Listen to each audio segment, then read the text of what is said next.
Pemirsa, Badan Keamanan Laut RI akan menjadi tuan rumah pertemuan pejabat keamanan maritim bersama 5 negara ASEAN yakni Brunei, Malaysia, Singapura, Filipina, dan Vietnam.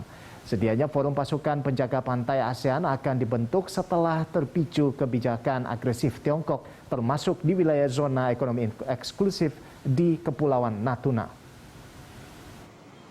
Indonesia selama ini relatif diam menyikapi kebijakan agresif Tiongkok di Laut Cina Selatan. Tapi analis melihat ada perubahan sejak Tiongkok meminta Indonesia menghentikan pengeboran di lepas pantai Natuna dan nota keberatan terhadap latihan militer Garuda Shield antara TNI dengan militer Amerika Serikat. I don't know that Jakarta thinks it can solve anything, but clearly the standoff last year over Indonesia's drilling in the tuna block has really frustrated Indonesia, and it's giving leeway for Indonesia to explore sub-regional diplomacy, meeting outside of ASEAN with the other claimants, which is something that Indonesia has not wanted to do for many years.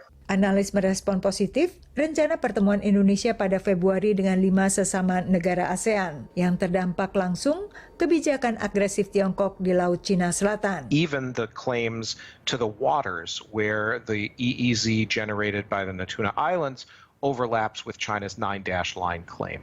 I think China is serious about this. I think Indonesia, being the farthest away from China, probably has experienced some of the least coercion. But quite clearly, China is intending to throw its weight around. Forum pasukan penjaga pantai ASEAN diperkirakan bakal memudahkan koordinasi di tengah banyaknya kapal Tiongkok yang memasuki wilayah yang dianggap Indonesia sebagai bagian zona ekonomi eksklusifnya. Merangkul sesama negara ASEAN dan juga meningkatkan kapabilitas militer lewat pelatihan dengan Amerika Serikat di tengah kebijakan Tiongkok yang semakin agresif di kawasan Indo-Pasifik, langkah Indonesia ini mendapat respon positif dari analis dan juga dari pemerintah Amerika Serikat yang sedang memperkuat kerjasama dengan negara-negara besar di kawasan yang sama.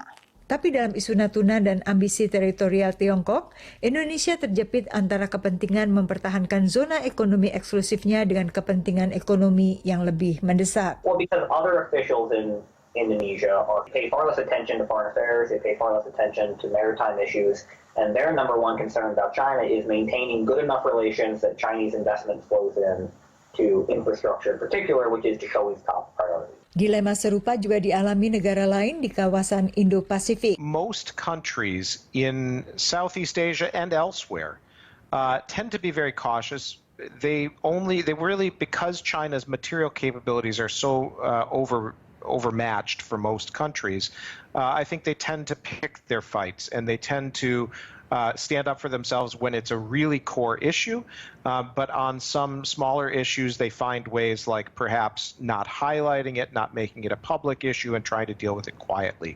Tapi analis menilai bila negara seperti Filipina dan Vietnam bisa tegas menghadapi pemerintah di Beijing, di saat negara tersebut berbatasan langsung dengan Tiongkok, Indonesia yang relatif lebih jauh mestinya bisa juga bersikap lebih tegas, apalagi dengan nilai ekonominya sebagai pasar lebih besar bagi produk Tiongkok. Dari Alexandria, Virginia, Yuni Salim, dan tim VOA.